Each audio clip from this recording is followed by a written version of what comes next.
కథా ప్రయాణానికి స్వాగతం. నేను మీ అనసూయ.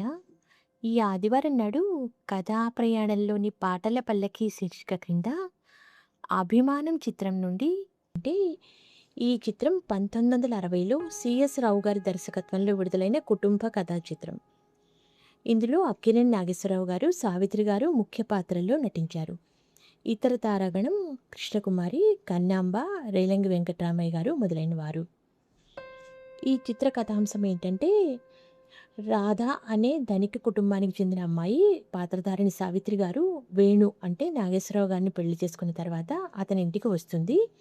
కానీ ఆ ఇంట్లో ఇమడలేక, ఆ వాతావరణం ఇమడలేక వాళ్ళు సిటీకి షిఫ్ట్ అవుతారు.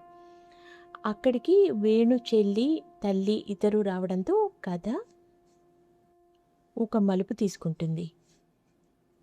ఇది ఒక కుటుంబ నేపథ్యానికి, వ్యక్తుల ఆత్మగౌరవానికి సంబంధించిన చిత్రం. ఈ చిత్రాన్ని సుందర్లాల్ నెహ్తా గారు మరియు టి అశ్వత్థనారాయణ గారు శ్రీ ప్రొడక్షన్స్ బ్యానర్ పైన నిర్మించారు. 6 పాటలు ఉన్నాయి. అంతే ఆడిముచ్చాలి. వాటిలో మచ్చుకు కొన్ని ఏంటంటే, తల్లిని మించిన దారుని వేరే దైవము లేదే లేదుగా, చల్లని తల్లి దేవుళ్ళున్న ఇల్లే స్వర్గముగా.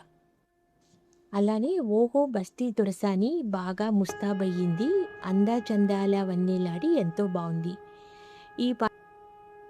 ఈ పాట బాగా పాపులర్ అయింది. అదేవిధంగా దయగల మించి తల్లిని మించిన వేరే దైవము లేదురా, ఎన్ని లోకముల వెతకి చూచినా లేనే లేదురా అనే పాట.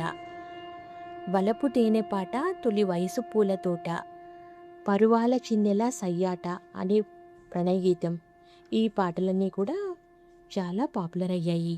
అదేవిధంగా ఒక దైవానికి సంబంధించిన, అమ్మవారికి సంబంధించిన ఒక దండకం కూడా బాగా పాపులర్ అయింది. ఊయలలూగే నా హృదయం తీయని పాట పాడిని అనే మధుర గీతం యొక్క నేపథ్య విశేషాలతో మీ ముందుకు వచ్చేసాను. సుందర్లాల్ మెహతా నిర్మించిన చిత్రాలకు ఎక్కువగా ఘంటసాల సంగీతం అందించేవారు. వాటిలో ప్రస్తుతం మనం మాట్లాడుకుంటున్న ఈ గీతం ఒకటి. ఈ పాట ఈ రకంగా సాగుతుంది. ఊయలలూగే నా హృదయం తీయని పాట పాడిని, తీవెలతో సరాగాల తేలి పువ్వులతో సయ్యాటాడే గాలి, ఎలమావి చేరి చివురాకు మేసి కోయిల చనవుగా కూసేని, రాగసుధా తరంగాల డోల వేడుకల విహారాల వేళ, ఊయలలూగే నా హృదయం తీయని పాట పాడిని, చిన్నారి చెలియ విన్నాణమరయ నామది పరవశమాయని. ఊయలలూగే నా హృదయం తీయని పాట పాడిని. ఈ పాట ఈ రకంగా సాగుతుంది. ఊయలలూగే నా హృదయం పాటను శ్రీశ్రీయే రాశారు. ఘంటసాల, సుశీల పాడిన ఈ పాటకు అక్కినేని నాగేశ్వరరావు, సావిత్రి అభినయించారు.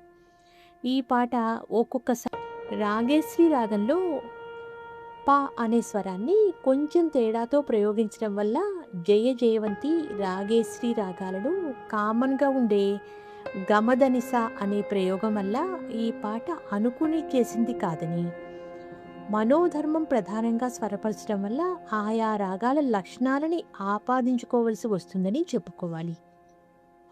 గుర్తు తెచ్చుకుంటూ వింటే స్వరకర్తను తండ్రితోనూ, పాటలను పిల్లలతోనూ కొంతమంది ఎందుకు పోలుస్తారో అవగతమవుతుంది.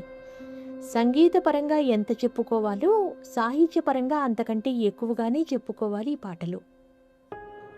మొదటి చరణంలో ఆఖరణ వచ్చే కోయిల చనవక కూసేనే అంటూ సుశీల పాడుతుంటే, భాషకు, ఉచ్చారణకు ఆ రోజుల్లో ఇచ్చిన ప్రాధాన్యతకు మనసు ఉప్పొంగిపోతుంది. ఇప్పుడలా వినే అదృష్టం ఉందా? చనవు అననిస్తారా? చనువు అని పలకాలని ఎద్దేవా చేస్తారు కూడా.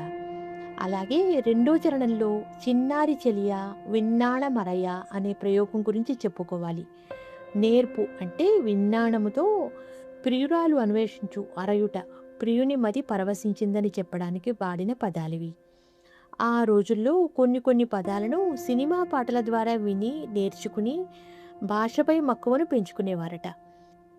పాండిత్యం కన్నా పామర జనాన్ని తమ ప్రతిభతో మెప్పించే పదజాలానికే కవులు ప్రాముఖ్యతనియాల్సిన అవసరం ఏర్పడింది.